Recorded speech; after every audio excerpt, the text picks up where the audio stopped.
Rafael, iniciada, presidente. Ok.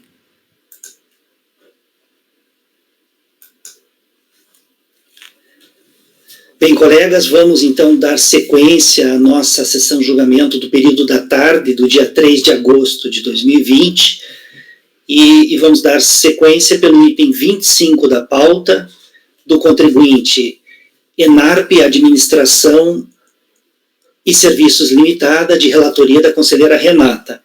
Nós já fizemos 2 processos dessa empresa, esse é o 3º processo.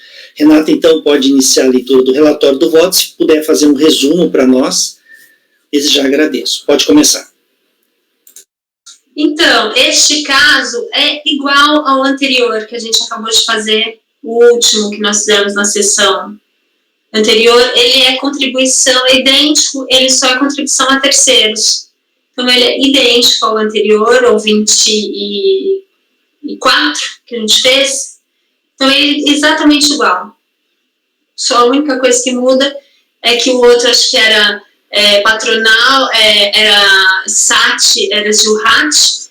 São as mesmas rubricas, tudo igual, as mesmas alegações, só que essa é a contribuição a outras entidades e fundos.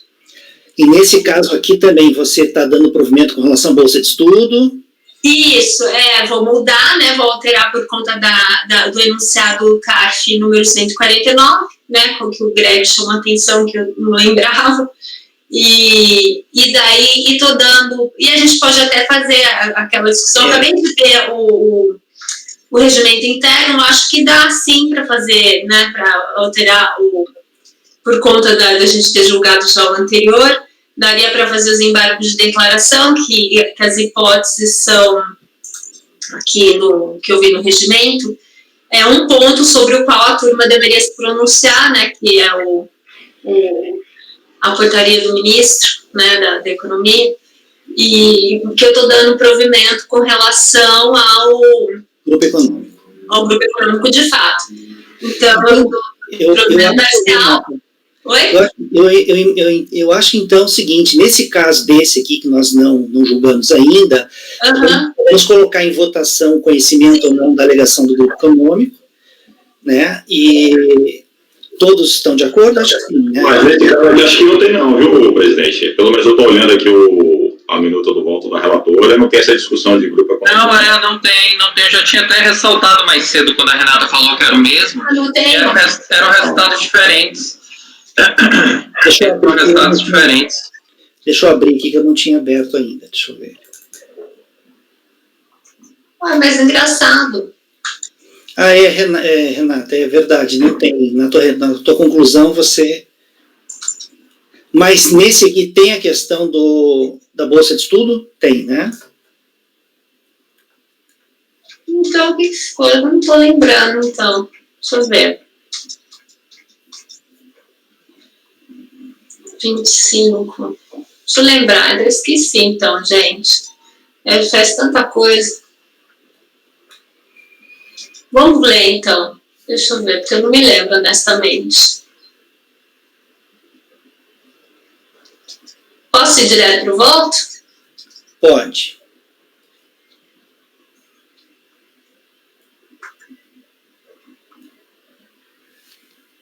Então vamos lá.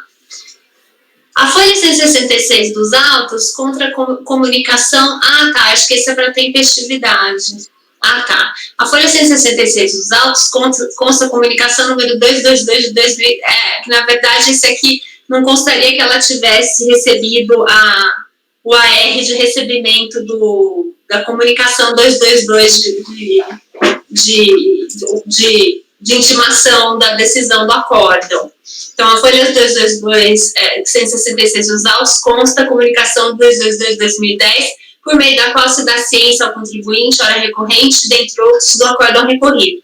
Na sequência, a folha 167 consta que tal comunicação teria sido enviada ao recorrente aos 15/10/2010 para a ciência do acórdão em questão. Todavia, não há nos autos evidência de que essa comunicação, de fato, lhe tenha sido entregue. De todo modo, considerando que o recorrente interpôs recurso voluntário às 9/1/2010, dentro do prazo de 30 dias da data em que esse documento, ou seja, aludida à comunicação 222 de 2010, lhe foi enviado, seu recurso é tempestivo. Sendo intempestivo, uma vez que preenche os demais requisitos de admissibilidade, o recurso deve ser reconhecido.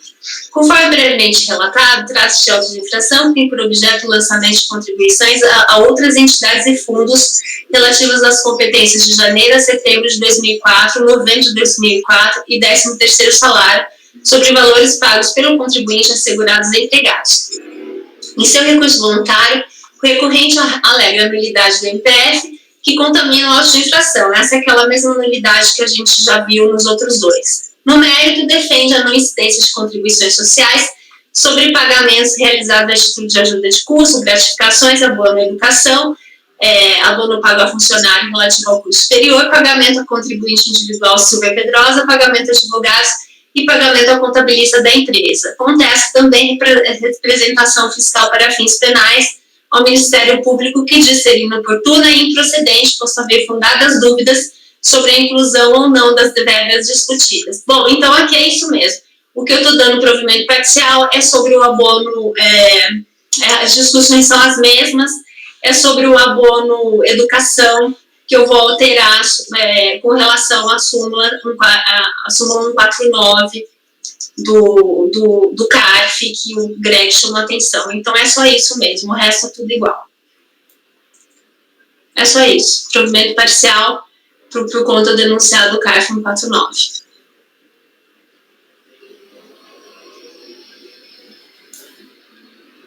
Só um instantinho, Renato, deixa eu só dar uma olhada aqui. O resto é tudo igual, só tem a parte da representação fiscal para fins penais, mas que, na verdade, a gente não pode se manifestar e o resto é tudo igual. E o contribuinte não questiona o grupo econômico no recurso? Não. Aqui não. Tá, acabei de olhar o recurso aqui, ele não questiona mesmo.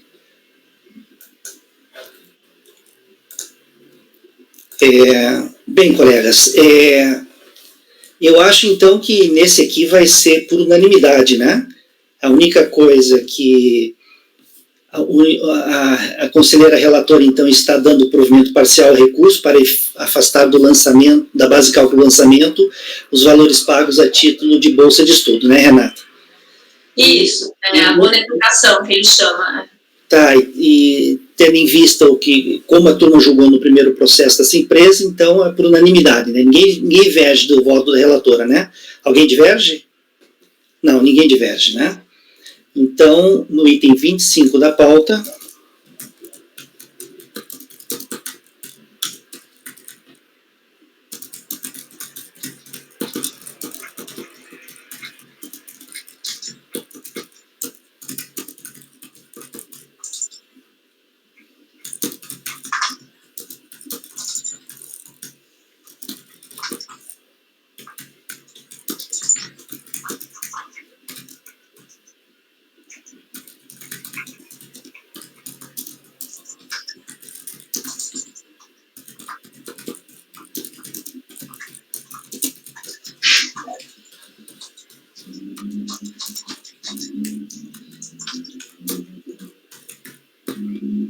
ficou assim: acordo dos membros do colegiado por unanimidade de votos em dar provimento parcial ao recurso voluntário para que sejam afastados da base de cálculo do lançamento os valores pagos a título de bolsas de estudo.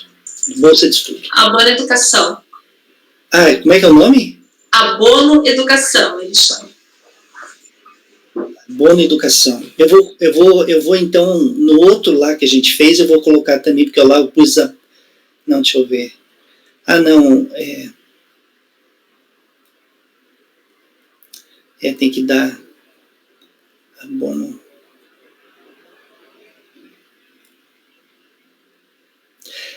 O primeiro que a gente julgou, a gente negou provimento, né? Abono educação foi nesse segundo, que é o item 24, que vai ter a questão do embargo, né? Então, abono.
Eu coloquei dar provimento parcial apenas para afastar da base de cálculo.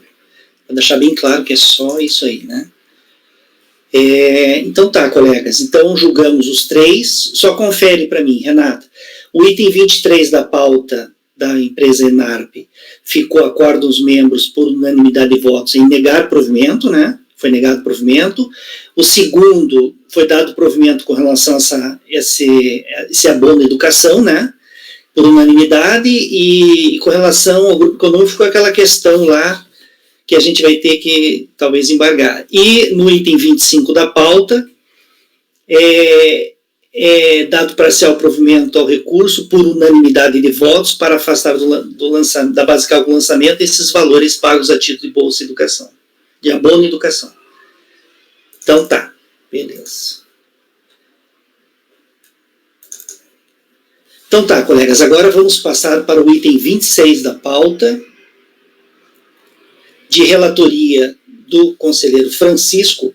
O item 26 é do contribuinte Bom Peixe Indústria e Comércio Limitada. Francisco, então, pode passar a leitura do relatório do voto.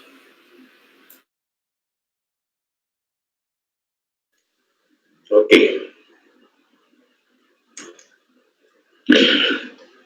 Trata-se de recurso voluntário interposto contra a decisão de primeira instância que julgou improcedente a impugnação apresentada pelo contribuinte com o fim de extinguir crédito tributário referente ao período de apuração compreendido entre janeiro de 2005 e dezembro de 2006. Autuação. Trata-se de auto de infração lavrado por descumprimento do disposto no artigo 32, inciso 4, parágrafo 1º, é o CFL 68, em razão de ter a empresa apresentado guia GFIP com dados não correspondentes aos fatos geradores de todas as contribuições previdenciárias. Conforme o relatório fiscal da infração, a empresa deixou de declarar em GFIP no período de 2005 e 2006 os pagamentos efetuados aos seus segurados a título de reembolso escolar, constante em rubrica das folhas de pagamento.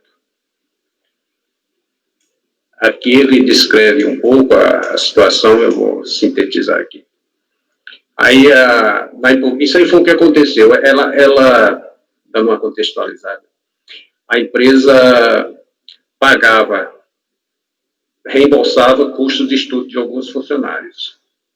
Esses são os fatos. Aí, na impugnação,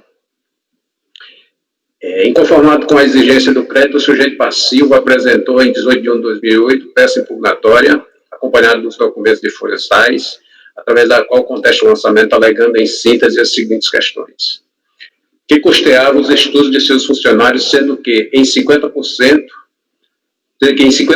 para graduação e pós-graduação e 75% para curso de nível técnico, mediante apresentação por parte do empregado interessado do comprovante de matrícula e do boleto da mensalidade já paga.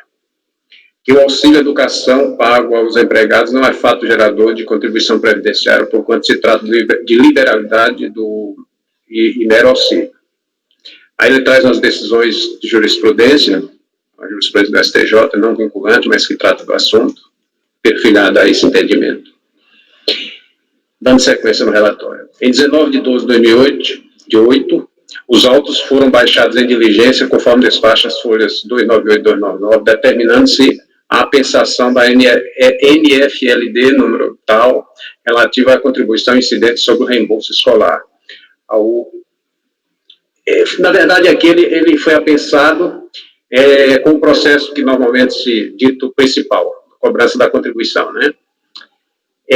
Fazendo só um parênteses, que esse processo foi apensado, mas foi desapensado, porque ele não está mais apensado aqui.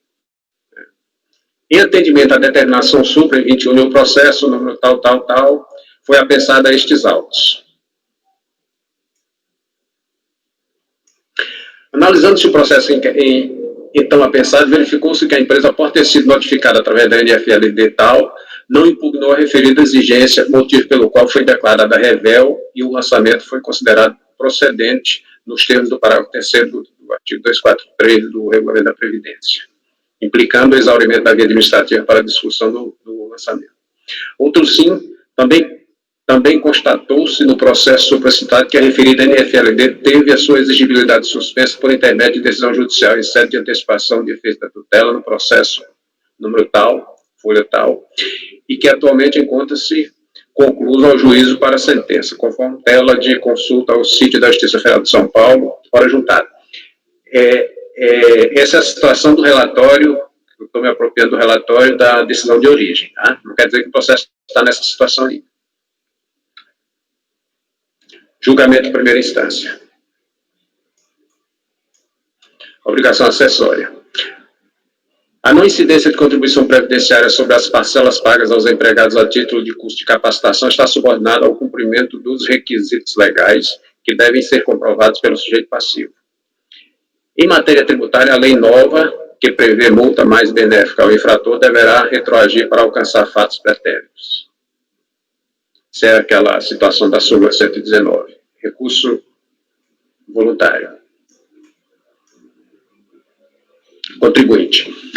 O contribuinte discorre acerca da relevância do empregador investir nos estudos de seus empregados, aduzindo desconforto pelo fato do julgador ACOR não ter considerado a jurisprudência levada aos autos. Menciona genericamente a existência de ação judicial, sem, contudo, apostar sua caracterização. Discorre acerca do modelo de auxílio educacional por ele adotado, assim como a jurisprudência e doutrina veem o assunto. O recurso preenche os requisitos de admissibilidade, por isso dele eu tomo conhecimento.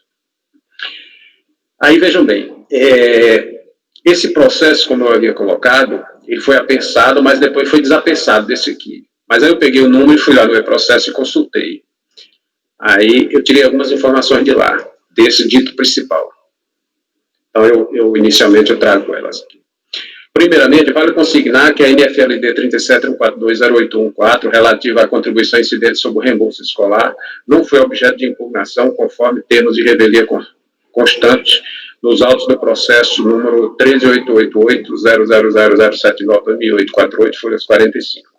Demais, nada se soube acerca da suposta decisão judicial questionando a cobrança da mencionada contribuição, exceto quanto ao resultado da consulta realizada em 1 de 8 de 2020, tendo como dado de entrada do processo consultado o número tal, constante do PAF, referenciado precedentemente, folhas 48 e 50.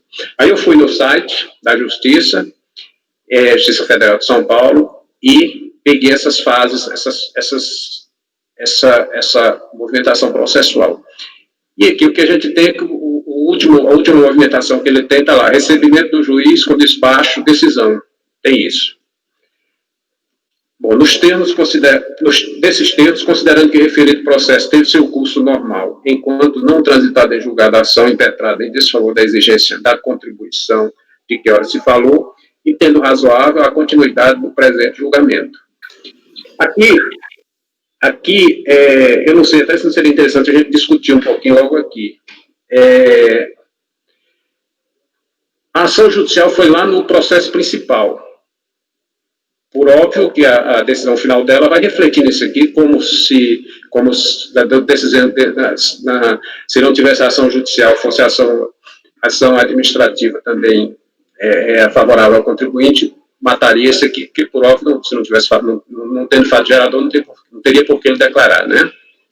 Agora, dessas fases processuais aí, que se encontra do que eu vi aí, eu entendo que a gente deve dar sequência à análise. Vocês querem discutir logo esse ponto? Deixa eu fazer uma observação aqui, Francisco. O contribuinte, em relação a esse processo, ele apresenta memoriais. Está aí na pasta dos memoriais, na pasta T. E nesses memoriais, ele fala dessa ação ordinária. Eu vou ler aqui um trechinho. Ele fala aqui, com relação à NFLD número tal, que é a NFLD lá do processo principal, o contribuinte ajuizou a ação declaratória de nulidade distribuída sobre o número tal, julgada totalmente procedente para anular a notificação fiscal de lançamento lá daquela NFLD do processo principal. E aqui no memoriais, ele vai, até a memória é bem grande, eu estou na página 2 do memorial, e ele vai transcrever o final da sentença. Faça o exposto, julgo procedente o pedido para anular a notificação fiscal de lançamento de débito, que é a NFLD lá do processo principal.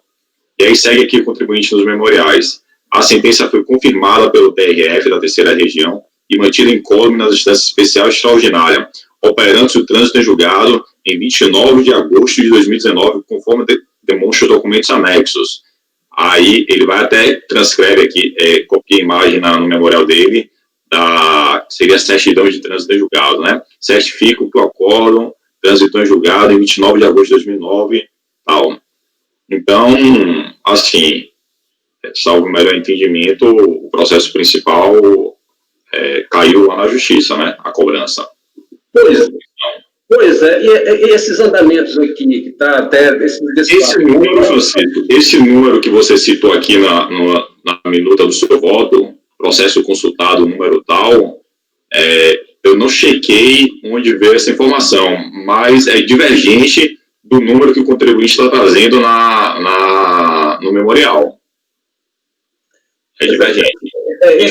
Isso que ele traz, a sentença que ele traz, a cópia da sentença que ele traz, faz expressa menção ao número da NFLD do processo principal.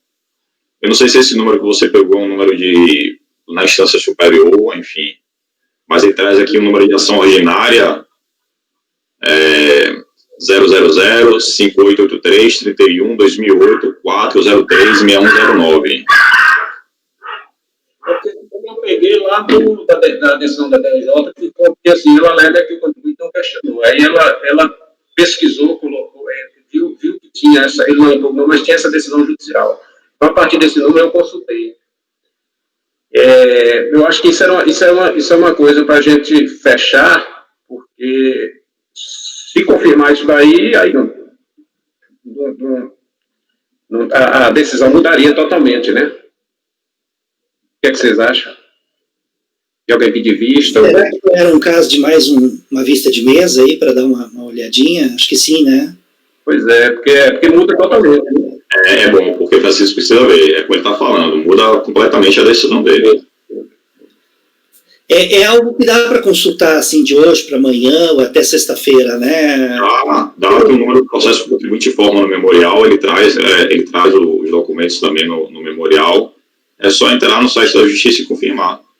Vamos deixar com vista de mesa, então, Francisco, pode ser? Tranquilo. Até porque se bater o número vai dar a aplicação da súmula, né? De não conhecimento. Não, aqui eu acho que não. Não vai dar concomitância de judicial e... Não, aqui não. Daria decorrência, gratação.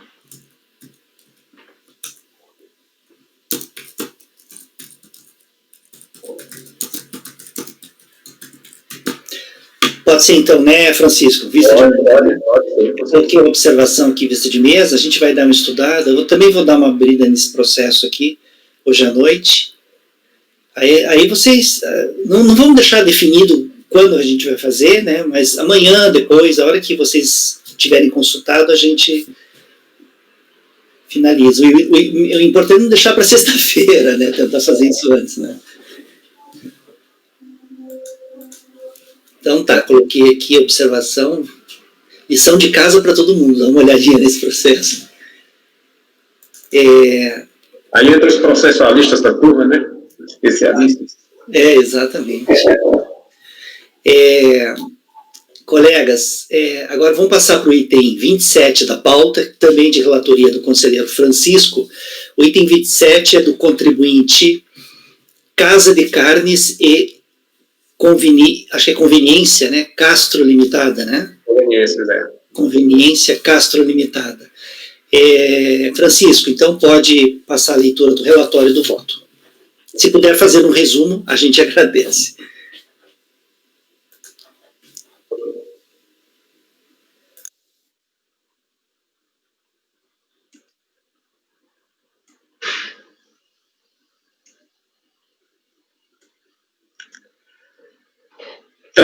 Um processo a impugnação foi considerada improcedente pela DRJ, referente ao ano calendário de 2005. Trata o presente processo de exclusão do Simples, provido pelo ato declaratório número 6, emitido em 10 de 6 de 2008, folha 50, sob o fundamento de um sócio titular da pessoa jurídica participar de outra empresa com mais de 10% e a receita bruta global ter ultrapassado o limite legal, fato que veda a opção pelo Simples. Aí ele traz aqui o ADE. Em 18/7/2008, a contribuinte apresentou manifestação de inconformidade, folha 62, argumentando que houve mudança de critério, uma vez que apresentava as mesmas condições do momento em que fez a opção, quando foi admitida no Simples, havendo presunção de legitimidade. A interessada insurge ainda contra os efeitos retroativos da ADE e traz a colação de diversos julgados. Pede ao final a anulação do ato declaratório. Acorda número 10, relatório. Isso aqui eu estou tirando, isso aqui é o relatório, isso aqui é o do relatório da decisão de primeira instância. O contribuinte acima identificado foi notificado por deixar de recolher em época própria contribuições sociais, as contribuições do acidente de trabalho e terceiros e a própria. Né? Conforme descrito no relatório fiscal, os fatos geradores foram levantados com base nas GIFIPs e folha de pagamento da empresa. A fiscalização informa que a empresa foi excluída do Simples. Ele está repetindo aqui o ato declaratório, em razão do sócio, as mesmas circunstâncias, a questão de participar de outra empresa e o limite de receita. O período do lançamento do crédito é compreendido entre as competências 11/2005 a 12/2007. Seu valor importou, teu valor. O contribuinte inconformado com o lançamento apresentou tempestivamente defesa às folhas 7208, alegando que a situação que motivou a sua exclusão do Simples, aí ele repete aqui a situação, já existia à época da opção e era de pleno conhecimento da Receita, a qual não manifestou qualquer objeção. Disse que a mudança de critério jurídico adotado pela administração no exercício do lançamento somente pode ser aplicada a fatos geradores futuros, conforme determina o artigo 146 do CT. Ou seja, ele questiona o seguinte, em linhas gerais ele diz, olha, aceitaram nessa condição e a condição não mudou e aí depois ainda tiraram retroagindo a data lá que não poderia. Essa é a alegação dele. Aduz defendendo que a expressão outra empresa, aí ele traz aqui a fundamentação dele, né? Referido no artigo 9º da Lei 9.317, cuja restrição motivou a sua exclusão do regime de tributação na época da opção, foi interpretada pela autoridade como outra empresa beneficiada pelo Simples, e não como qualquer outra empresa. Refere-se que somente com a edição da Instituição Normativa 608/2006, a expressão outra empresa passou, no entender da Receita Federal, a alcançar empresas não optadas pelo Simples. O impugnante assevera que o entendimento jurisprudencial é firme no sentido de que o ato declaratório de afastamento do Simples somente gera efeito desde a ocorrência da situação excludente na hipótese de mudança de situação após o ingresso no regime simplificado, o que não ocorreu no presente caso. O que é que ele está dizendo? Ele está dizendo o seguinte, que essa exclusão dele só era razoável, só tinha fundamento, se ele tivesse passado a participar de outra empresa, ou seja, se ele tivesse descumprido o requisito após estar ingressado no Simples. O fato dele estar ingressado já na situação que ele permaneceu não justificaria ser excluído. Se a Receita admitiu ele no Simples, não poderia ter excluído se ele não mudou a situação. Essa em síntese é a alegação dele. Ela alega que não pode ser penalizado, cobrança diferente das contribuições em dois sistemas de tributo somente porque o Estado não possui a estrutura. Aí ele alega aqui várias situações porque se a Receita não tem a estrutura de identificar que ele não cumpriu os requisitos no momento que ele ingressou, a culpa não é dele. Em tese ele diz, ele não tem nada, ele não pode ser prejudicado em função disso. Esses são os fatos e as alegações. A 4ª e 8ª turma da Delegacia da Receita Federal de Julgamento em Porto Alegre julgaram improcedente os pleitos da impugnante nos termos do relatório e voto registrado nos acordos recorridos, cujas emendas transcendentes. Simples, exclusão do Simples. Participação de sócio de pessoa jurídica. Participando um sócio capital social de outra pessoa jurídica com mais de 10%, e a receita bruta global tendo ultrapassado o limite legal, não pode a empresa ser optada pelo Simples. Exclusão do Simples. Efeitos. Para a hipótese de exclusão do Simples, fundada no inciso 9 do artigo 9 da Lei 9.317 e seus efeitos, os seus efeitos é previsto no artigo 2, do inciso 2 do artigo 15 da mesma lei, ou seja, a partir da data de ocorrência da situação excludente, solicitação indeferida. Isso aqui foi o questionamento dele em relação à exclusão do Simples. Acórdão 10.17.800. Contribuições sociais previdenciárias. A pessoa jurídica excluída do Simples sujeitar-se-á às normas de tributação e de arrecadação aplicáveis às empresas em geral, a partir da data em que se processarem os efeitos da exclusão. Os argumentos contra a exclusão do Simples devem ser apresentados no processo que trata da exclusão, devendo ser rejeitados no bojo do processo relativo ao lançamento das contribuições devidas, lançamento procedente. Aqui só o relator da primeira instância, do julgamento de primeira instância, ele trouxe os dois acordos, o julgamento da exclusão do Simples e o julgamento desse processo. Recurso voluntário. O contribuinte discorre acerca do Simples e da situação fática posta. Na verdade, ele repete o que já foi dito na impugnação. Jamais deveria ter sido excluído dessa forma de recolhimento simplificado. Mesmo se tivesse sido correta a exclusão, seus efeitos não poderiam retroagir, e aí ele transcreve jurisprudência. De certa forma, o recurso não inova, ele traz exatamente os argumentos que foram apresentados na impugnação. Ele não deveria ter sido excluído, porque quando ele entrou quando ele fez adesão ao Simples, ele já estava naquela condição, ele já participava das outras empresas, se a Receita, se ele foi aceito no Simples, ele não poderia ser excluído do Simples se ele não mudou a situação jurídica, né? Ele continuou participando das empresas, tá, né? E se mesmo assim tivesse sido excluído, teria que ter sido excluído até a data da exclusão, os recolhimentos deveriam ter sido considerados os que foram feitos no Simples, né? Essa é a argumentação dele. O recurso preenche os requisitos de admissibilidades, e dele eu conheço, né? É um voto pequeno, eu vou ler alguns trechos que eu separei aqui. Analisando a documentação acostada aos atos e os argumentos da contribuinte, observamos não serem procedentes suas alegações, tendo em vista que o sócio, o senhor Flávio Luiz Marras de Castro, participava de outras sociedades com mais de 10% do capital social, cujo total das receitas ultrapassou o limite legal, folha 12, 37 a 44. Portanto, não sendo permitido que a contribuinte fosse optando pelo Simples. No tocante à data do efeito do ato declaratório, a Lei 9.317, em seu artigo 15, inciso 2, abaixo transcrito, determina que a exclusão do Simples, para este caso, surtirá efeito a partir do mês subsequente ao que incorrida a situação excludente. Saliente-se, situação excludente não é a notificação, mas sim a participação em outra sociedade, cuja receita bruta global ultrapassou o limite legal. Neste caso, a partir de 3 de 6 de 2005.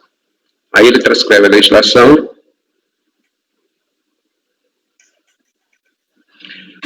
A contribuinte invoca ainda o artigo 3º, parágrafo 4º, inciso 4º da Lei Complementar 123, com suposta mudança na interpretação fazendária, alegando que seria vedada anteriormente só a participação do sócio em outra microempresa. Ou seja, aqui ele está discorrendo acerca do Simples, que foi decidido lá no outro processo. Não é nesse aqui. Já foi decidido lá no processo que tratou da exclusão do Simples. E aí o julgador de origem ele fundamenta que a exclusão está baseada em lei e que retroage à situação que ele não poderia, ou seja, desde a data lá, que ele não poderia, foi constatada a partir do mês seguinte. Que a divergência é essa, ele acha que não deveria ser, mas mesmo se fosse excluído, teria que ser da data do ato declaratório, não retroativo. Essa é a questão. E aí, fechando o entendimento, o julgador de origem, a quem eu uso as suas razões de decidir para definir meu entendimento desse voto, ele finaliza. Não havendo, pois, qualquer inovação jurídica para o impedimento de opção ao Simples, o que deveria ser observado pela contribuinte no momento de sua opção. Não tendo sido observado o impedimento pela contribuinte no momento da opção, a autoridade administrativa deverá excluir de ofício artigo 12, 13 e 14 da Lei 9.317, não existindo presunção de legitimidade, conforme arguido por ela. Portanto, nosso entendimento, o ato declaratório 6/2008, folha 50, está de acordo com a Lei 9.317 e suas alterações posteriores, e a normalização da Receita Federal retromencionadas, que tinham vigência para o período, tratando-se meramente de aplicação de lei material, não possuindo natureza de infração ou punição. E aí a jurisprudência que ele traz também não é vinculante, a gente refuta com os fundamentos que aí estão no corpo do voto, e assim eu finalizo concluindo por negar provimento ao recurso, como voto. Francisco, exclusão do simples não é competência da segunda sessão. Talvez aqui fosse interessante você deixar isso claro no seu voto, sabe? Dizer que não é competência dessa turma julgar a exclusão do simples. Você até pode transcrever, né? Mas no voto que eu transcrevi tem isso aí. Mas transcrever, né? Mas deixar claro que, fazer um parágrafo na conclusão, né? Porque senão vão argumentar que você aqui está julgando, porque ele questiona a exclusão, né? Seria para não conhecer do contribuinte, né? Porque toda alegação do contribuinte gira em torno da exclusão do simples, né? Então, tecnicamente não conhecer, porque a gente não tem competência. Mas esse processo não é o processo de lançamento das contribuições decorrentes da exclusão? Né? Mas ele não trata das contribuições, ele só questiona a exclusão? Ou ele questiona... Basicamente a exclusão. Ele traz... Deixa eu ver aqui o relatório. Se ele falar assim que as contribuições são indevidas, alguma coisa assim, até dá para você... Toma um parâmetro. O Gregório tem razão, de não conhecer, né, Gregório, essas alegações. Toma por parâmetro meu julgamento no mês passado da BSB, que foi a mesma coisa. Ele argumenta, só que naquele caso ele continua a argumentação falando de aspectos como confiscatoriedade, Sim, isso. Mas naquele ponto não conhece porque competência para a exclusão do Simples Nacional é da primeira sessão de julgamento. Ponto. Deixa eu dar uma entradinha, só consultar novamente aqui, pode ser ver se tem, porque na hora eu não me atentei, ver se tem algum outro detalhezinho, para a gente também não fechar e não conhecer, e daqui a pouco ele ter questionado um ponto específico. Um minutinho só. Eu não sei se eu perdi, mas o processo do Simples já está definitivo, já o julgado? Já. Tem, inclusive, o acordo dele daí também.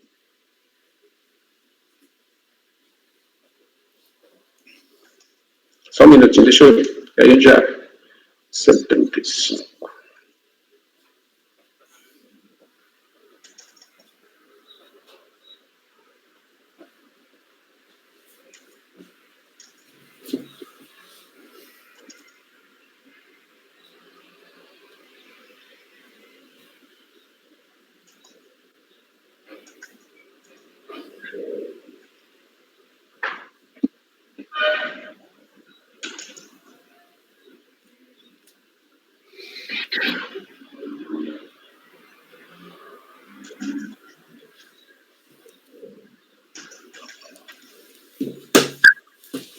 Francisco, pelo teu relatório, ele fala assim, discorrendo acerca do simples da situação fática, assevera que jamais deveria ter sido excluída dessa forma de recolhimento simplificado. Esse argumento não pode ser conhecido.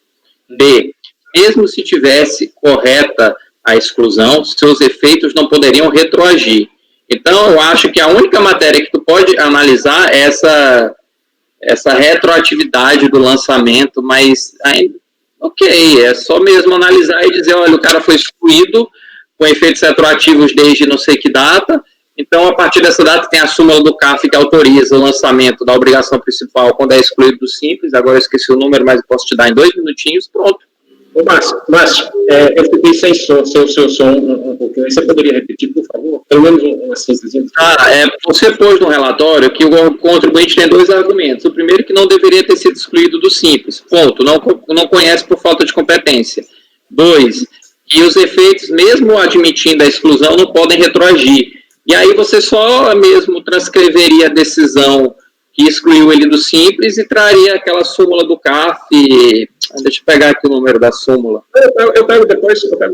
Não, eu posso falar aqui, é rapidinho, eu tenho ela. Eu joguei no mês passado. É porque é o seguinte, como eu não me atentei na hora do relatório, eu me atentei a esses 2 itens aí, que foi o grosso do recurso, eu quero só dar uma olhadinha no recurso para ver se ele em algum... A súmula número 77, possibilidade de discussão administrativa do ADE não impede o lançamento de ofício dos créditos tributários devidos em face da exclusão. É só isso.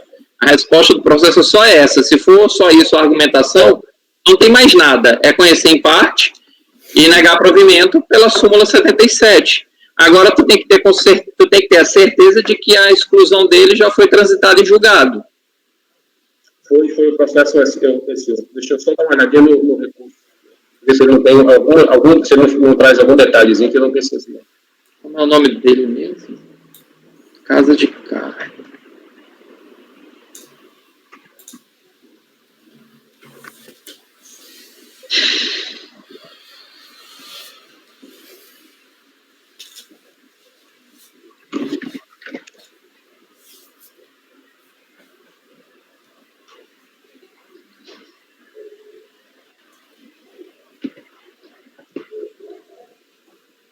Para complementar tudo que eu falei até agora, depois anota o número do acórdão, 1402-00245, da quarta Câmara da segunda turma ordinária da primeira sessão de julgamento, que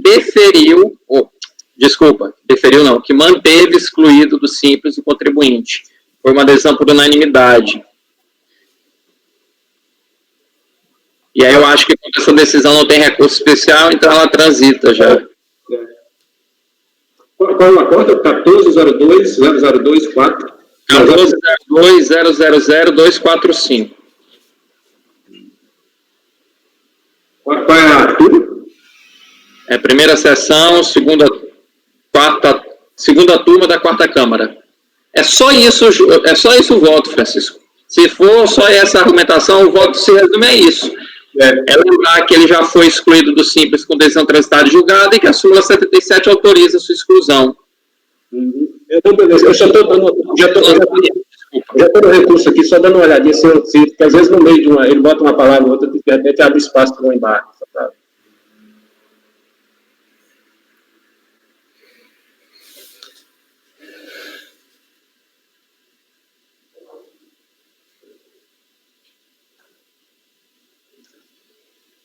Na verdade, o que parece é que o recurso que ele usou, tanto o recurso quanto a impugnação, foi o mesmo que ele usou no processo da exclusão.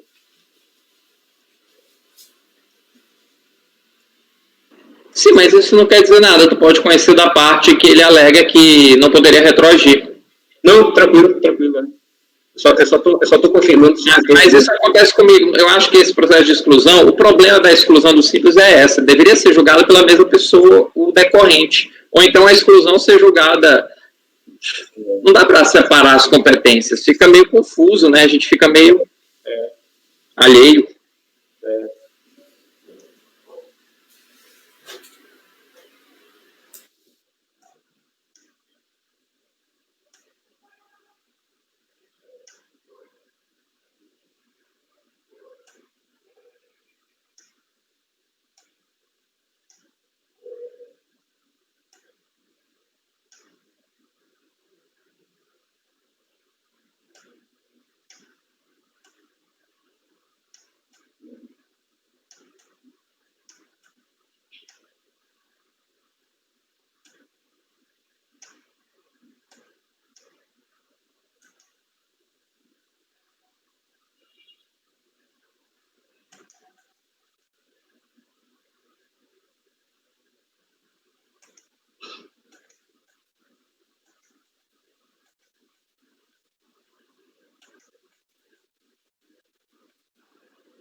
É isso mesmo, ela não traz nada, é só isso mesmo.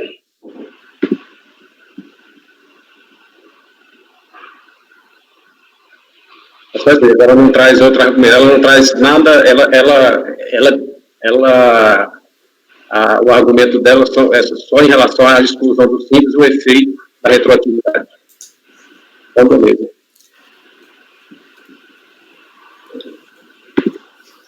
Você vai conhecer do recurso ou não vai conhecer, então? Não,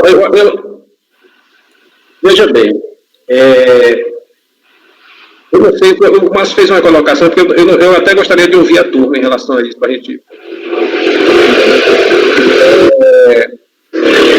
Eu não conheci da exclusão, agora, os efeitos, eu conheceria parcialmente, não conheceria da exclusão, da discussão acerca da exclusão.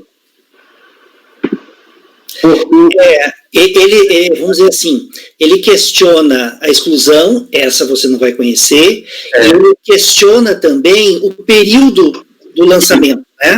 Exatamente. Dizendo que não é todo esse período considerado lá no ato declaratório, mas seria só um período, né? Aí talvez essa questão quanto ao período do lançamento, você talvez pudesse conhecer, né? Ele fala da retroatividade, né? Aqui deixa eu só ver aqui. Você já puxou outra coisa que eu também não tinha me afinado. Se é o período de apuração. Rapaz, vamos pedir 20 de mesa nisso aqui novamente? Vamos. Não perder tempo? Vamos. Anota também, Francisco, tu vai negar conhecimento da competência no fulcro no artigo 2º, inciso 5º do RICARF. Porque lá estabelece que a competência para apreciar a exclusão é da primeira sessão de julgamento. Então, a rigor, você pediria não conhecimento dessa matéria por incompetência da segunda sessão, a parte conhecida negar provimento, porque A, já foi julgado o ADE, transitado e julgado pelo CAF, e B, autoriza o seu lançamento de ofício. Aí precisaria só fazer a compatibilização entre o prazo da exclusão, o período excluído, e o período do lançamento. Mas eu duvido muito que a autoridade lançadora tenha entrado dentro de uma época que ele não poderia lançar, mas é necessário avaliar. Aí eu dou uma olhadinha noite. A gente não perder tempo aqui. Tá bom. Eu acho, só para você repetir aí, Francisco, esse seu estudo noturno, que mesmo essa questão da irretroatividade, né, o contribuinte alega isso, né, que não poderia retroagir os efeitos. Eu acho que isso também é de competência da primeira sessão, porque é um efeito da exclusão, no final das contas. O que ele está questionando é isso, o efeito da exclusão. E se você fizer uma rápida pesquisa aqui na jurisprudência, no V, você vai ver diversos julgados da primeira sessão enfrentando justamente essa matéria. Faz sentido, porque está na lei do simples essa exclusão, o efeito retroativo, né? Da exclusão. É verdade. Eu não conhecia todo mundo. Aí amadurece aí a ideia, e aí a gente vai ver depois. Não, por mim, a gente já volta agora. Eu raciocinei aqui, é da lei do simples, é da exclusão, isso é decorrente e está previsto, inclusive, na própria legislação do público. A autuação aqui foi só o reflexo disso aí, que ele, na verdade, não questionou a autuação, a matéria não questionada. O lançamento foi para prevenir uma decadência aí, né? Como é? Eu acho que o lançamento é feito, nesses casos, para prevenir uma decadência, garante o lançamento. Se mantida a exclusão, lançamento, show. Se a exclusão for revista, ele voltar ao simples, o lançamento cai. Exato. No caso, o processo do simples, ele está arquivado, ele é papel, desde 2014. Pois é. Então, provavelmente, ele, se tivesse vencido, isso aí fosse favorável a ele, que não é, porque o CARF, ele já viu o julgamento do CARF, né? Já viu. Então, alguma coisa memorial. Então, gente, o meu voto é não conhecer integralmente e não conhecer do recurso. Por não conhecer, ou talvez não conhecer das alegações contra o simples e considerar a matéria não recorrida em relação à autuação. O que vocês acham? Está muito confuso. Não conhecer por ausência de competência, né? Que daí é o apontamento que o Márcio fez. Exato. E aí não conhecer por não enfrentar a matéria na primeira instância, né? Na DRJ, né? Não, ele enfrentou a matéria. Ele não recorreu. Na exclusão, ele perdeu no processo paralelo, né? Porque esse aqui é um processo decorrente da exclusão. Ele já perdeu no CAF, no acordo que eu citei para o Francisco. Na primeira turma. Então, a minha dúvida é o seguinte, eu fiquei na dúvida do seguinte, se eu simplesmente não conheço do recurso, se eu não conheço do recurso, eu não tenho que manifestar sobre, porque se eu não estou reconhecendo, eu não vi o recurso, né, não acatei. É isso, é não conhecer, só não conhecer mesmo. Eu colocaria assim, Francisco, para deixar assim, quando o contribuinte lê, ele entender na hora, assim, eu colocaria assim, no primeiro parágrafo, o recurso é tempestivo, foi apresentado por, procurador devidamente constituído, porém não será conhecido, uma vez que trata exclusivamente de exclusão do simples, matéria esta de competência da primeira ação de julgamento, ponto. Numa outra linha, num outro parágrafo, eu colocaria assim, de qualquer modo, a título de esclarecimento, informamos que a exclusão do simples já foi concluída em definitivo no processo número tal, ponto. Porque o contribuinte, ele vai ver, né, não, eles não têm competência e, estão dizendo que já foi julgado lá, né, ponto final. E o parágrafo, e acrescentaria Travou. A atuação não houve enfrentamento por parte do contribuinte, ele não enfrentou a atuação, que é a contribuição, a exigência da contribuição.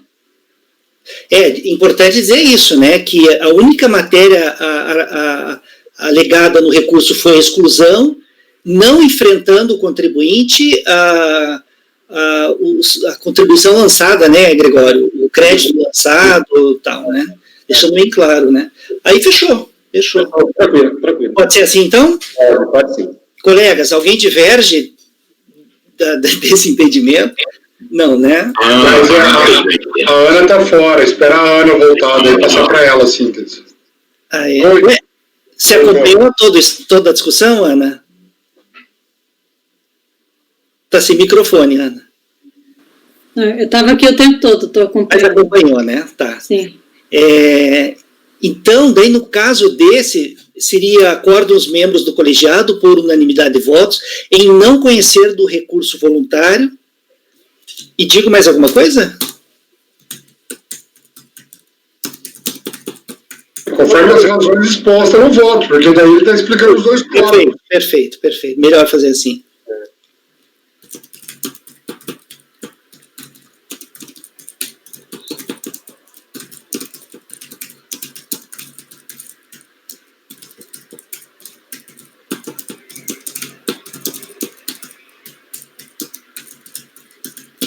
Então, eu coloquei assim, acordam os membros do colegiado por unanimidade de votos em não conhecer do recurso voluntário nos termos do voto do relator, tá? Aí fica no voto do relator as razões lá.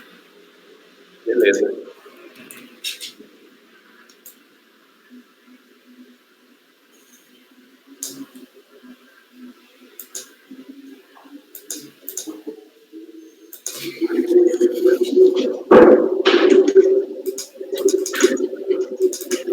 Essa que é a vantagem do colegiado, né? São 8 cabeças ali pensando junto, bacana isso. E uma coisa vai levando a outra, né? Um raciocínio vai levando. Isso, exatamente.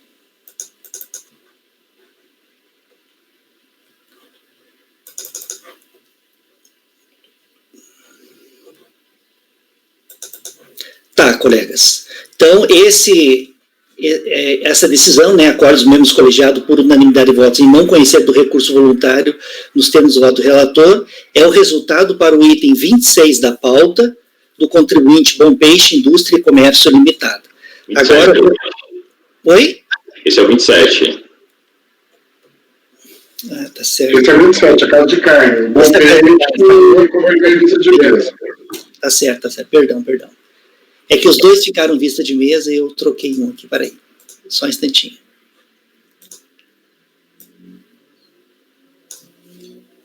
Ter certeza.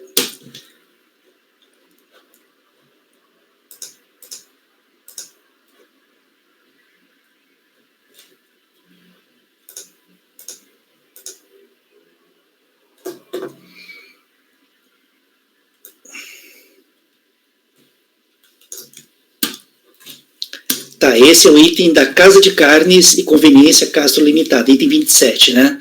Não conhecimento do recurso. Ok. Colegas, agora vamos... O item 26 ficou com vista de mesa, então, né? A gente vai consultar lá a decisão judicial. Colegas, então agora vamos passar para um item da Renata. Deixa eu ver aqui se tem... Tá. Item 28 da pauta. Os itens 28, 29... 30, 31, 32 e 33. São todos da mesma empresa, né, Renata? Você vai começar pela ordem que está na pauta, Renata, pelo item 28?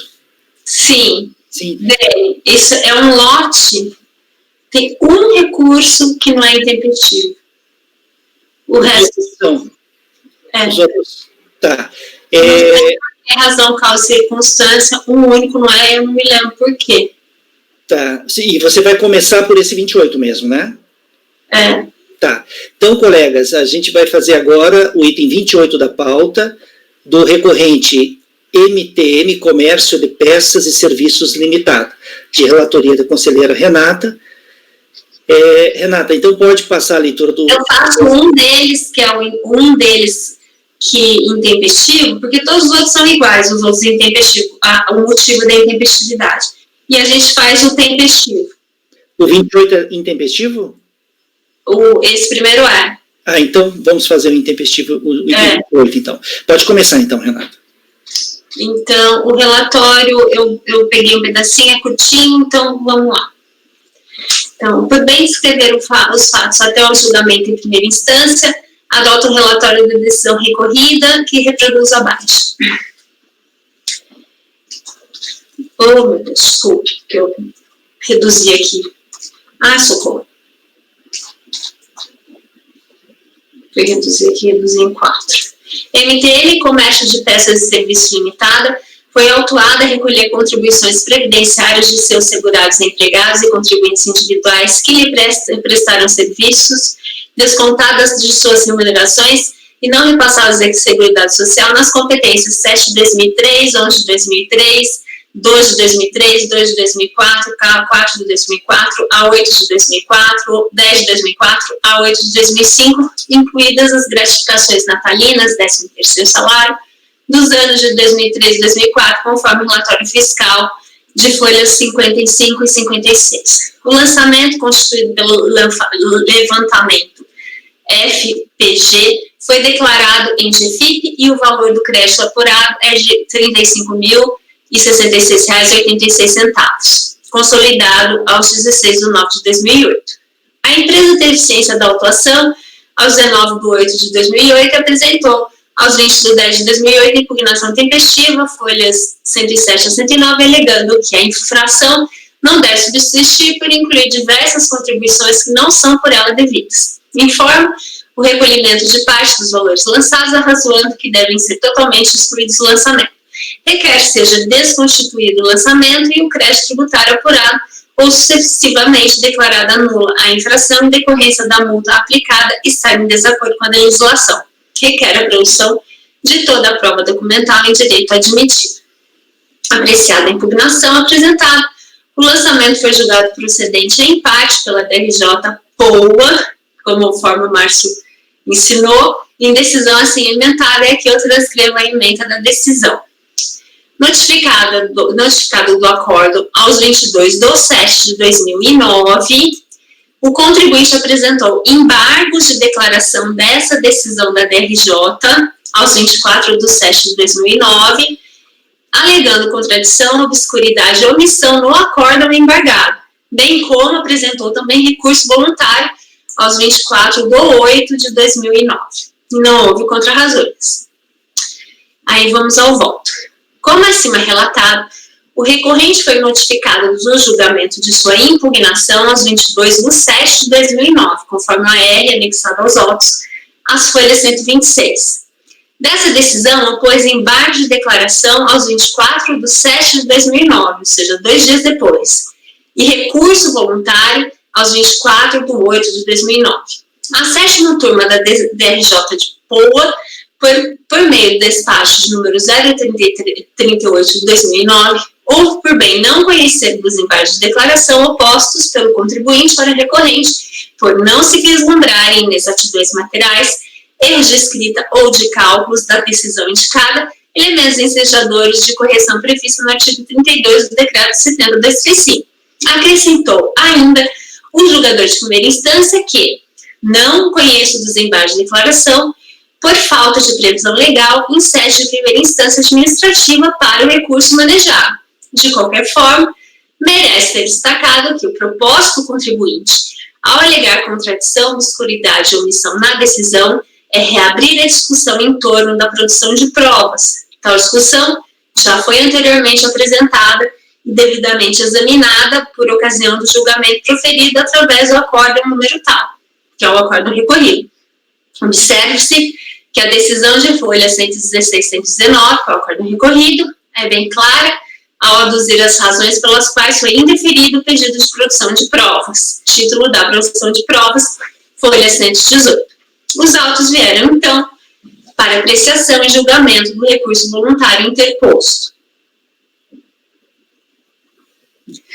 Anote-se inicialmente que a folha 102 consta termo de juntada de documento que dá conta da juntada aos autos de solicitação de sobrestamento do julgamento da impugnação em face da apresentação dos aludidos embargos de declaração. Embora o termo de juntado de documento em questão se refira a sobrestamento do julgamento de impugnação, quer referir-se, em verdade, ao julgamento do recurso voluntário, uma vez que os embargos de declaração foram opostos justamente do acórdão que julgou a impugnação. Portanto, não poderia o recorrente pretender o sobrestamento de um julgamento que já aconteceu. Ademais, constata-se que as folhas indicadas no aludido termo se tratam, na realidade, do próprio recurso voluntário e que o sobrestamento do julgamento do recurso até a manifestação da DRJ sobre os embargos de declaração postos é ali defendido como tese e pedido preliminares. Pois bem, prosseguindo, como mencionado, o recorrente foi cientificado do acórdão proferido pela DRJ no julgamento de sua impugnação aos 22 de 7 de 2009, uma quinta-feira, como demonstra o R de folhas 26, e interpôs o recurso voluntário contra essa decisão aos 24 de 8 de 2009, uma segunda-feira, dia útil, data da postagem de seu recurso, conforme se verifica no carimbo dos Correios, aposto no envelope anexado à folha 137 dos autos. O decreto 70/2005, que dispõe sobre o processo administrativo fiscal e da outras providências, na seção 6, dedicada ao julgamento em primeira instância, prevê em seus artigos 32 e 33 o seguinte. Aí eu vou ler só o artigo, vamos lá, 32. As inexatidões materiais devidas ao lapso manifesto e os erros de escrita ou de cálculos existentes na decisão poderão ser corrigidas de ofício ou requerimento do sujeito passivo. E 33. A decisão caberá recurso voluntário, total ou parcial, com efeito suspensivo, dentro de 30 dias seguintes à ciência da decisão. Em suma, como bem observou o julgador de primeira instância, quando da manifestação acerca dos embargos de declaração apresentados pelo ora recorrente contra o acórdão proferido no julgamento de sua impugnação, o único recurso cabível contra essa decisão, nos termos da legislação que rege a matéria, é o recurso voluntário dirigido a este Conselho Administrativo de Recursos Fiscais, inclusive se destinado a suscitar a correção de inexatidões materiais e ou erros de escrita ou de cálculo. Recurso este, aliás, que deverá ser interposto no prazo de 30 dias seguintes à ciência da decisão em questão. Desse modo, como não são cabíveis embargos de declaração contra o acórdão da DRJ que julgou a impugnação, uma vez interpostos, eles não produzem nenhum efeito e, assim sendo, não têm aptidão de interromper ou suspender o prazo para interposição do recurso efetivamente cabível ou mesmo para obstar o curso do procedimento administrativo fiscal, como pretendeu o recorrente. Assim, uma vez que o recorrente foi notificado da decisão recorrida aos 22 de 7 de 2009, o termo inicial da contagem do prazo para interposição de seu recurso voluntário foi dia 23 de 7 de 2009, conforme previsto no artigo 5º do mesmo decreto 70/265, sendo, portanto, o termo final para a interposição desse recurso, dia 21 de 8 de 2009, uma sexta-feira. Ocorre que, como assim esclarecido, conforme se verifica dos autos a folha 137, o recorrente somente interpôs seu recurso voluntário aos 24/8/2009. Informação essa também confirmada no ofício número 115/08, que é esse ofício aqui, que está a folha 140, quando já transcorrido o prazo de 30 dias previsto no artigo 33 do Decreto 72/2020 para que o fizesse. Anote-se, por fim, que o Código de Processo Civil, aplicável subsidiariamente aos processos administrativos fiscais, naquilo em que este for omisso, aos processos administrativos fiscais, inclusive, dispõe o parágrafo 6º do artigo 1003 que o recorrente comprovará a ocorrência de feriado local no ato da interposição do recurso, prova essa que não foi feita pelo recorrente. De todo modo, em pesquisa realizada na Rede Mundial de Computadores, não encontramos informações acerca de feriado municipal no dia 21/8/2009, no município de São Marcos, Rio Grande do Sul, que impossibilitasse o cumprimento do prazo para interposição do recurso pelo recorrente. Desse modo, o recurso voluntário é flagrantemente intempestivo. Assim, a conclusão, antes do exposto, a vista de sua intempestividade, voto por não ocorrência do recurso voluntário.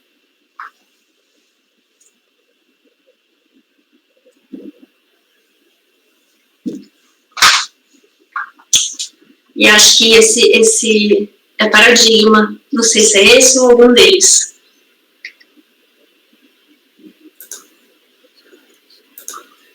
Só um pouquinho, Renata. Se alguém quiser fazer algum comentário aí, fique à vontade, tá?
Alguém diverge da relatora, desse voto? Ninguém diverge?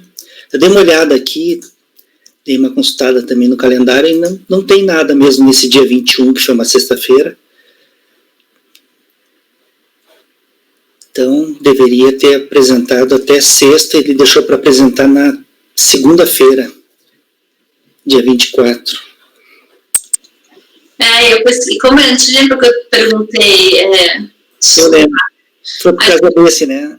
Foi, então. A dica queixa é só para os 2 últimos anos, né? Que isso é antigo. Aí eu fui pesquisar na internet, pra ver se eu achava alguma coisa no calendário lá. Mas não acho nada, bem antigo, né? Enfim, não achei nada aqui. Tá, colegas, então, ninguém diverge da relatora, então, né?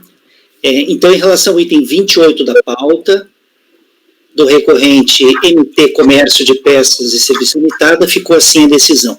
Acordam os membros do colegiado. Também. Oi? Eu falei que tinha um que não era intempestivo, mas na verdade não é, todos são. Acordam os membros do colegiado por unanimidade de votos em não conhecer do recurso voluntário por intempestividade. E todos são intempestivos, Renata? Não. Todos. Não. Todos seguem a mesma situação, né? Estão na mesma situação, né? Eu disse que tinha um que não era, porque eu não coloquei no título do meu arquivo, mas ele é também. Eu abri aqui e falei, mas... Eu vou fazer uma observação, Dene. Um desses intempestivos dessa mesma empresa, MTM, ele está amanhã. Isso. Ele vai ser adiantado para hoje. Não, mas tu não pode adiantar agora, pode? Posso. Mas não teria que abrir uma outra sessão? Não, deixa para jogar amanhã. A gente já tem mesmo... Senão a gente acho que vai ter algum problema procedimental. Eu ia falar exatamente o que o Marcos falou. Deixa para entrar amanhã o primeiro da pauta, a gente já sabe o teor, não vai ter longa. Tá, tranquilo, tem razão. Mas eu tinha visto ali que ele tá... Por conta daquela situação lá que eu não pude mexer na pauta, sabe? Eu tinha até encaminhado e daí foi do jeito que estava, daí aconteceu isso. Alguns processos ficaram separados. Então tá, esses de hoje, então, da MTM, todos intempestivos, né, Renata? Então, tranquilo. Até as intempestividades não foram, assim, super... Intempestividade, foi até intempestividade chatinha. Tá certo.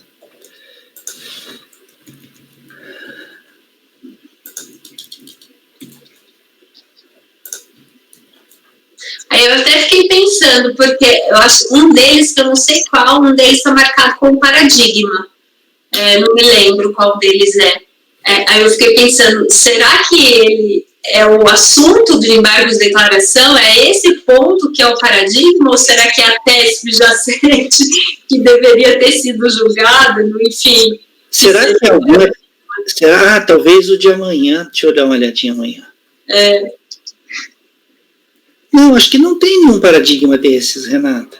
Não é nenhum desses? Engraçado. Eu acho que tem. Deixa eu consultar aqui. Peraí, olha aqui.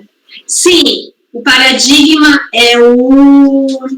Deixa eu ver que número que ele tá.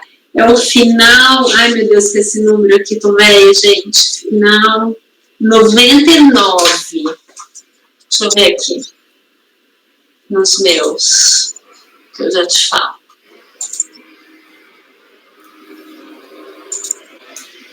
Final é o 36. É o final 99 mesmo. É o de amanhã. É o de amanhã. É o primeiro da manhã. CFL 68. É 99 mesmo, ele é paradigma. Será que ele é paradigma por causa do CFL 68? Ou será que ele é paradigma por causa disso aqui que a gente julgou? A história dos embargos de declaração, entendeu? É isso que eu fiquei pensando. Mas engraçado que ele não tá junto do teu, o repetitivo, né? Geralmente vem na sequência, né? Engraçado.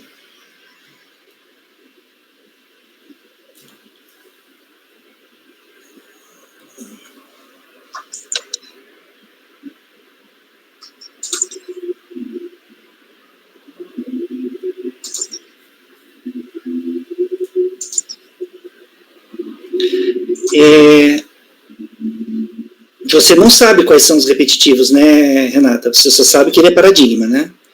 Não sei. Aliás, como que a gente sabe isso? Porque... Fábio Mar, você podia esclarecer aqui uma dúvida? Oi. É o seguinte, nós julgamos agora vários processos da empresa MTM, Comércio de Peças e Serviços Limitada. São vários processos. E um dos processos dessa empresa ficou para amanhã de manhã, tá? No controle que a gente tem aqui, esse processo de amanhã ele é um paradigma. Só que na sequência dele não estão os repetitivos, né? Não aparecem os repetitivos. Você pode verificar para nós, conversar com a Rose, com alguém no CAF, e verificar quais são os repetitivos desse processo? Tá. É o item, veja, é o item 36 da pauta. Tá ok, então. O item 36 da pauta é um paradigma, a gente quer saber quais são os repetitivos dele, tá bom? Tá ok. Então, deve estar no começo da pauta, né? Não, esse processo não está com paradigma no começo da pauta, não. Esse processo não está com paradigma na pauta, não, gente. Ele não é paradigma, não. Ele é a pauta, ele não é paradigma, não. engraçado. Eu vou dar entrada aqui no processo para dar uma olhadinha nele. Estranho, porque ele aparece para mim escrito no e-processo. Mas veja, quando você recebe um lote, esse lote tem um processo em que é paradigma, todos os outros, no nome do lote, vai ter lá paradigma tal, mas não significa que todos eles são paradigmas.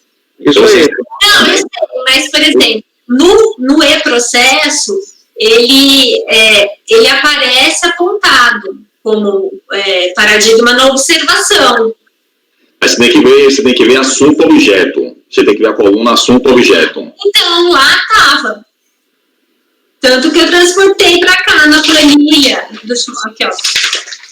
na planilha de indicação, eu transportei para a planilha do jeitinho que estava, lá naquela planilha que a gente recebe. Aqui ele fala que ele está apenso, né, o principal. Aquela planilha que a gente extrai, que agora a gente extrai. E ele tinha essa informação. Não, mas é isso. Vocês estão falando do 36, né? O relatório RIGAP. Ali, aquela informação, eu recebi um lote com 30 processos. Se um processo só for paradigma, e os repetitivos estão controlados, o CAF controla os repetitivos, essa informação de paradigma vai vir nos 30, porque é o nome do lote. Mas não significa que todos os 30 processos são paradigmas de outros tantos repetitivos. Você tem que ir no processo, e aí lá na coluna tem assunto-objeto. Aí quando o processo for paradigma, nessa coluna, assunto-objeto, vai ter essa informação. Foi de lá que eu extraí. Não, você está falando do relatório RIGAP. Não, na verdade, eu falei errado. Eu vou lá no e-processo, quando eu abro o e-processo e vou ver as informações, tem um lugar certinho lá que ele fala que é paradigma. É isso. Tem um lugar que é o nome do lote, para não se confundir, tem um lugar que é o nome do lote, e aí todos os processos que fazem parte desse lote vai ter essa informação de paradigma, e tem um campo que é assunto-objeto, que é só o paradigma que vai constar essa informação. Dentro do e-processo, lá mesmo. Toda vez que eu vou lá abrir para ver, inclusive aquela informação que é de valor. Mas tem que filtrar o campo assuntos, objeto e botar a palavra paradigma para ver o que vem. Não é o lote inteiro, é que nem o Gregório está falando ali. Sim. Mas esse processo aqui não dá para me identificar isso porque ele está com você. Esse 33 não é paradigma. Isso aí. Normalmente, nota de processo também vem escrito quando ele é paradigma. Esse processo não tem nota de processo nenhum. Mas tinha. Não tem. Tinha quando eu vi. Não tem. Eu consultei agora e não tem. Só se foi excluída. Deve ter sido excluído, porque tinha. Eu te garanto que tinha. Não sou maluca desse nível. Pode ter sido... Mas não nesse nível. E faz sentido que fosse paradigma mesmo, né? Porque... Fabimar? Tem algum problema aí. Então, veja, em princípio não é mesmo um paradigma, tá? Esse item 36. Ele é um apenso do item 29. Está pensado o item 29? Também não está, não. Mas ele não é paradigma, então, né? Não. Engraçado, a gente vai julgar hoje e o pensado fica para outra sessão. Que estranho, né? Mas tudo bem. Mas pelo processo ele também não estava pensado em nenhum processo, não, viu? Oi, pois não? Ele não estava pensado, não. O que é, Fabimar? Se o senhor quiser, o senhor pode antecipar esse processo, o de amanhã. Sem ter que fazer uma nova gravação para ele? Sem ter que fazer, exatamente. Se for um processo em específico, o senhor pode. Tá. Então vamos fazer isso, então, tá? Para ele ficar junto com os outros aqui, para não ter problema. Então esse item de amanhã, tá? Que é o item 36 da pauta, ele vai ser julgado agora à tarde, tá? No dia 3 de agosto, no período da tarde, tá bom? Ok, Fabimar? Ok. Então tá. Então, colegas, seguindo a orientação, então, do Fabimar, da assessoria lá da COSUP, então a gente vai trazer esse, que é o item 36, de amanhã para agora à tarde, para deixar todos juntos, né? Julgar todos juntos, tá? E todos são, como a Renata falou, todos são intempestivos, então o resultado do item 36 também vai ser: acordam os membros do colegiado por unanimidade de votos em não conhecer do recurso voluntário por intempestividade. No item 36, que está para amanhã na pauta, eu vou colocar julgado na sessão de 3/8/20 no período da tarde. Tá.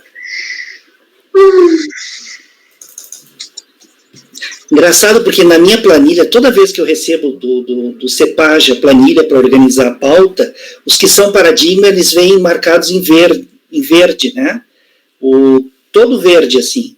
As células, todas marcadas em verde, né? E esse aqui está marcado tudo em verde. Quando eu olhei assim, imaginei que já fosse um paradigma. Então tá, isso acontece. Então, colegas, fizemos então.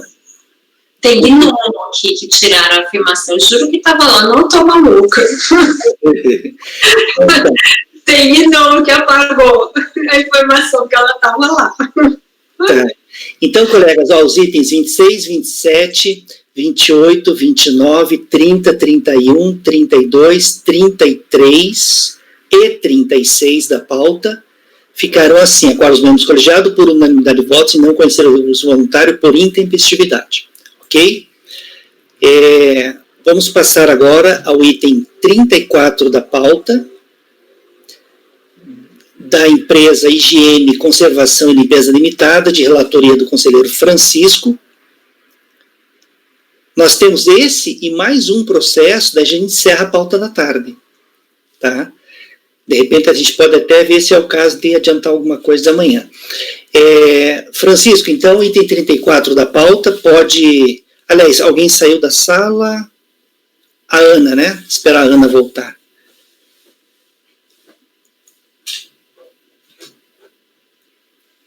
Rapaz, eu caí, não estou conseguindo acessar a pasta T. Reinicio de tempo, saí, entrei de novo, tirei o token, botei de novo, está travado. Mas o voto está lá já. Ok.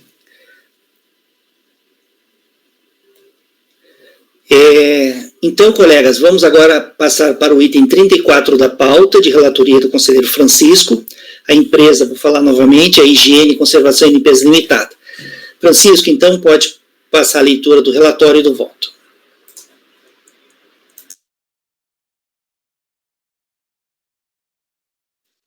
Ok.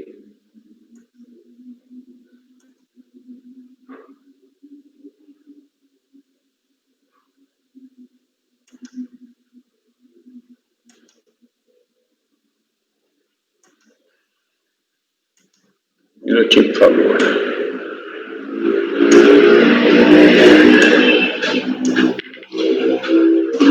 Trata-se de recurso voluntário interposto contra a decisão de primeira instância, que julgou procedente em parte a impugnação apresentada pelo contribuinte, referente ao período de apuração compreendido entre julho de 98 a janeiro de 2007. Autuação.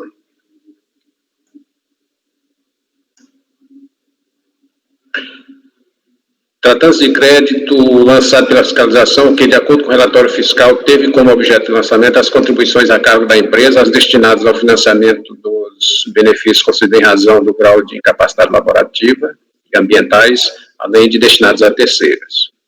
A apuração do montante do crédito tributário no período teve como base o pagamento de remunerações asseguradas a empregados e contribuintes individuais, administradores e autônomos, e parcela remuneratória constante nas rescisões de contrato de trabalho. O crédito foi apurado a partir dos seguintes lançamentos: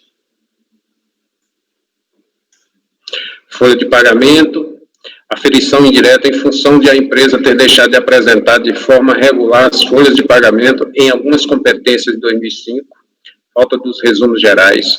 Diante das quantidades de tomadores de serviço, a folha dos resumos gerais impossibilitou, a falta dos resumos gerais impossibilitou a verificação da totalidade dos tomadores contemplados, assim como a existência de acréscimos a exclusões de outros. Utilizou-se como parâmetro os valores declarados em GFIP.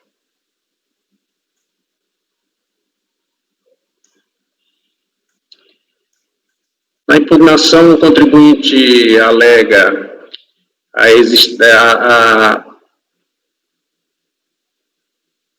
deixa eu fazer um resumozinho aqui. Alega que é uma empresa sólida, traz a alegação que houve absurda divergência nas indicações do período de apuração consoante o lapso temporal registrado no termo de iniciação fiscal, datado de 5 de 2007, compreendendo o período a fiscalizar de 6 de 98 a 2 de 2007. Que a autoridade não declarou nenhum requerimento formal de solicitação de esclarecimento, que diante dos extensos períodos a ser fiscalizado, conforme indicado no mandado de procedimento fiscal, o auditor fiscal deveria ter dispensado um maior tempo efetivo nas instalações da empresa na busca de verdade fática. Alega ter disponibilizado 10 funcionários para atender o fisco, além de um assessor jurídico e um contador. Afirma não ser justa a forma de constituição do crédito diante de injustificável celeridade na conclusão da fiscalização por parte do agente fiscal. Ele questiona aqui que a fiscalização deveria ter demorado mais, ter sido mais aprofundada para buscar a verdade material. Alega ter a empresa arcado com os custos elevados para atender a fiscalização. Ele traz umas considerações do procedimento em si. Alega também ter o auditor empreendido ações desprovidas de bom senso e urbanidade, ressaltando a inexistência de qualquer alegação da parte do fisco no sentido de tentativa de obstrução à ação fiscal. Alega também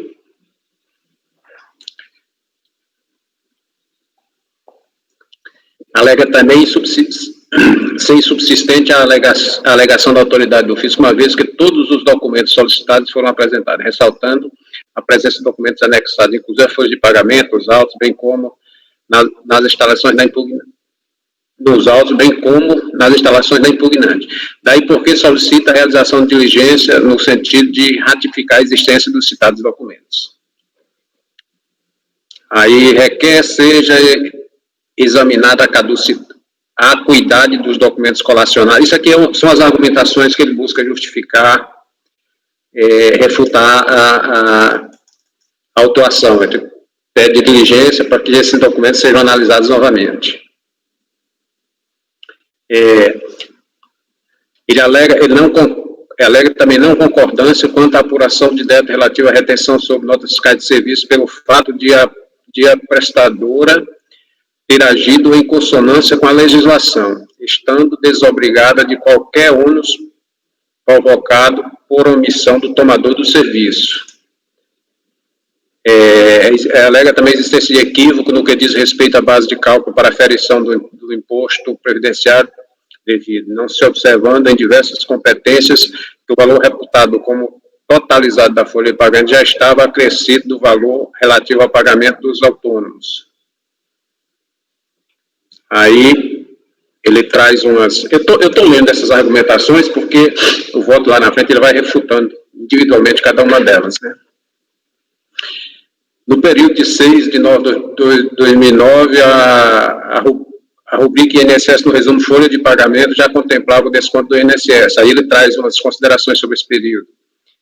Diferença entre a base de cálculo apurada pelo fiscal e levantada pela empresa no período 12 e 13 de 2003. Essa parte aqui que eu destaquei no voto aí dele, ele vai fazendo considerações na impugnação.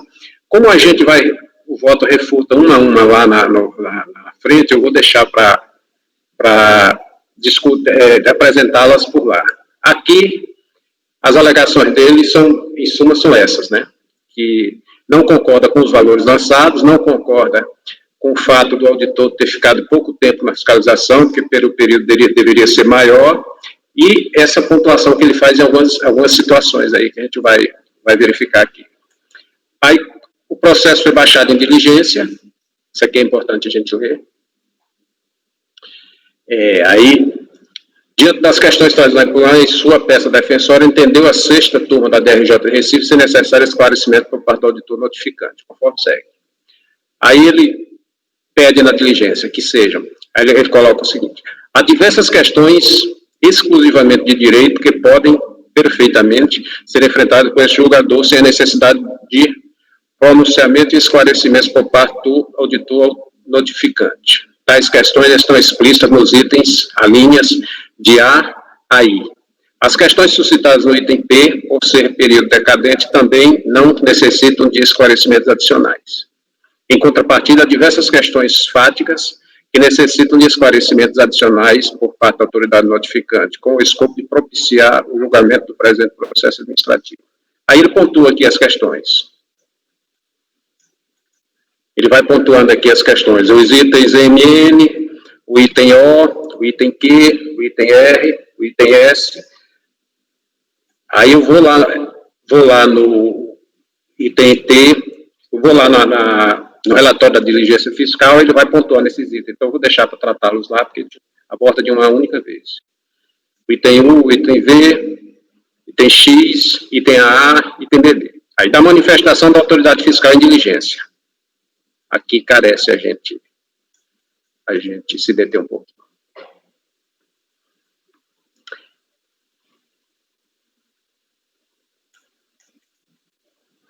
Em atendimento ao solicitado em diligência, o auditor notificante pronunciou-se conforme abaixo.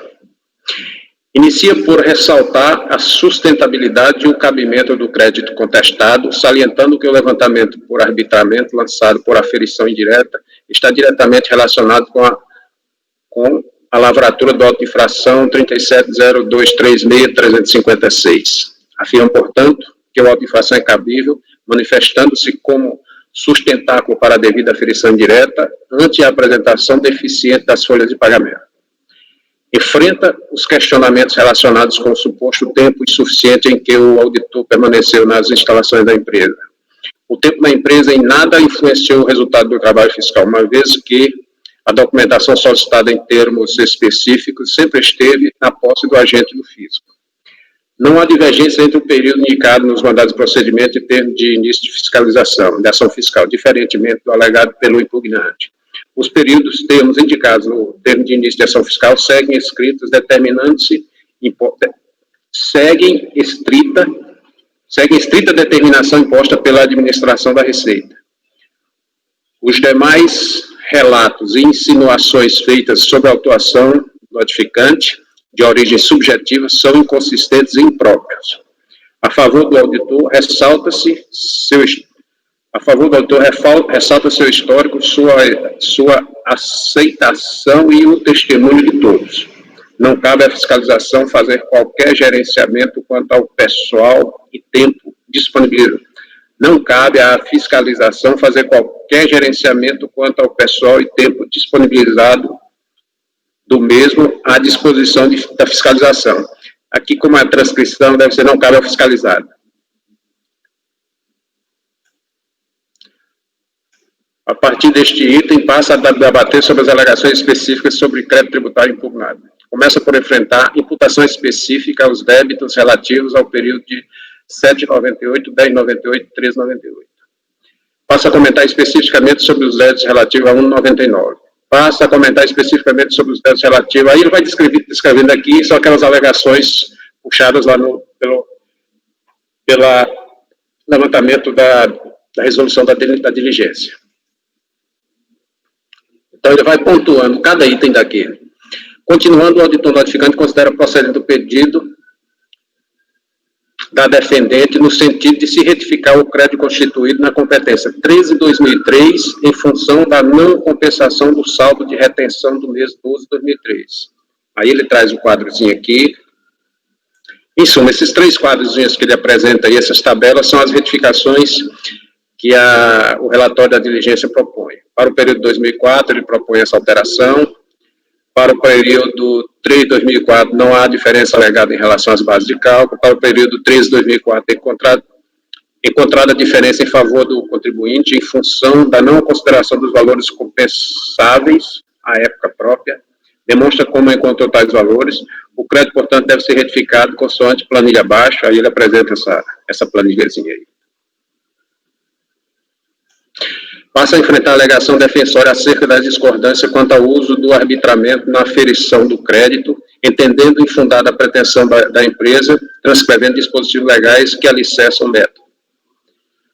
Não procede a alegada existência de diferença a favor da impugnante em relação à base de cálculo utilizada em 5/2005.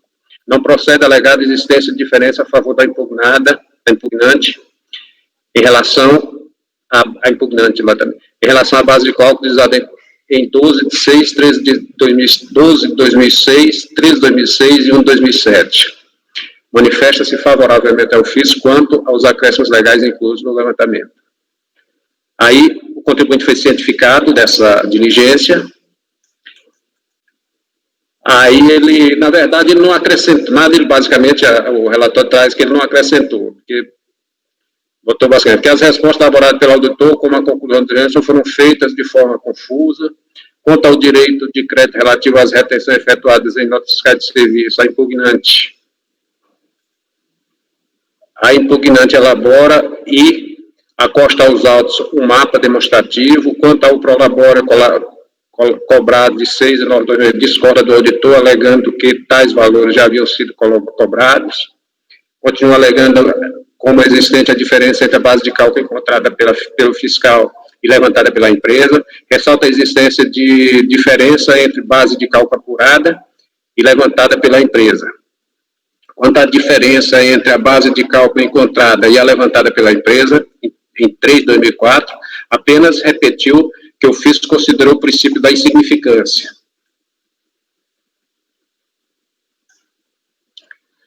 Ainda entende, apesar de o fisco ter alterado o valor da compensação nos meses 12 e 13 de 2004, haver compensações não apropriadas. Continua contra o arbitramento utilizado na Constituição do Crédito.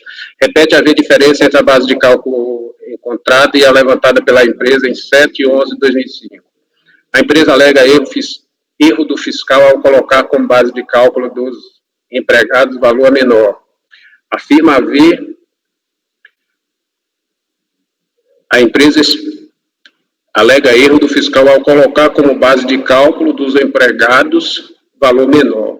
Interessante, aqui é desfavorável essa alegação.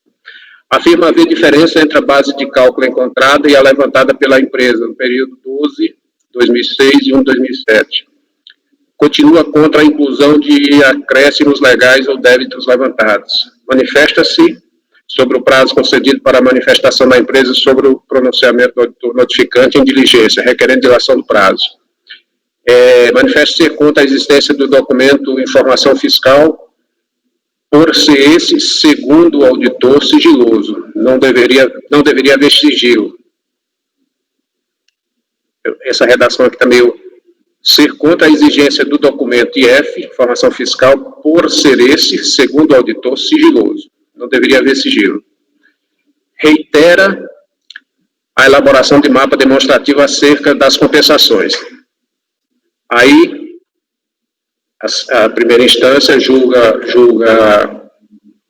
procedente em parte, cuja emenda traz previdência, custeio previdenciário, discorda aqui na obrigatoriedade. Sobre a aferição indireta, ele apura a razoabilidade do procedimento, ele fundamenta aqui, mostra, ele sintetiza. Contribuições para a Seguridade Social, prazo decadencial. Até aí ele já aplica aqui a súmula 8, então ele já considera também a alteração a inconstitucionalidade lá do artigo 45, dos artigos 45 e 46. E considera procedente em parte o lançamento. Recurso voluntário.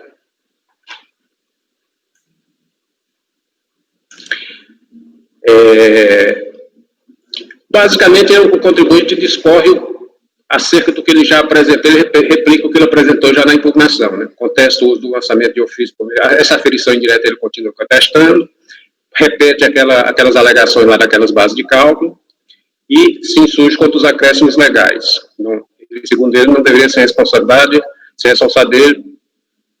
por créditos que deveriam ter sido quitados pelos tomadores de serviço. Questão da multa e juros, né? O processo atende os requisitos de admissibilidade, dele eu tomo conhecimento. Eu vou pedir um segundo só para eu mudar de posição para carregar o notebook que ele está descarregando.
Pessoal, eu ia pensar assim eu estava pensando de terminar os votos do Francisco e fazer um intervalo, né? Porque daí a gente faria, depois do intervalo, algum processo de amanhã, de repente. Vamos aproveitar, vamos acabar os Francisco e terminar mais cedo. Amanhã também a gente vai ter a mesma quantidade. Eu acho que não adianta a gente ficar correndo. Não sei. Eu não sei. Eu sugiro só. Eu não acho legal a gente ficar correndo aí. Tá bom o ritmo, né? A quantidade tá boa também, não tá uma carga muito pesada. Mas, claro, democracia, a turma inteira. Tá, vocês topam de tocar até... Eu só queria, então, 2 minutinhos, pode ser? Pode ser 2 minutinhos? Só para eu dar uma... Vamos terminar o do Francisco esse? Vamos terminar o do Francisco, a gente faz um intervalo de 5 minutos, e volta e moto do Francisco, acabou, eu concordo com o Márcio daí. Vamos fazer 5 minutos agora? Daí a gente concorda muito, né, Rafa? Você que pega no meu pé, você que reclama à toa, tá? Pode ser assim, então, colegas, vamos fazer 5 minutos agora de intervalo, e aí a gente volta e termina os do Francisco, e daí acabou hoje, pode ser? Então, 5 minutinhos, então. Suspende a gravação? Isso, Fabimar, pode interromper a gravação.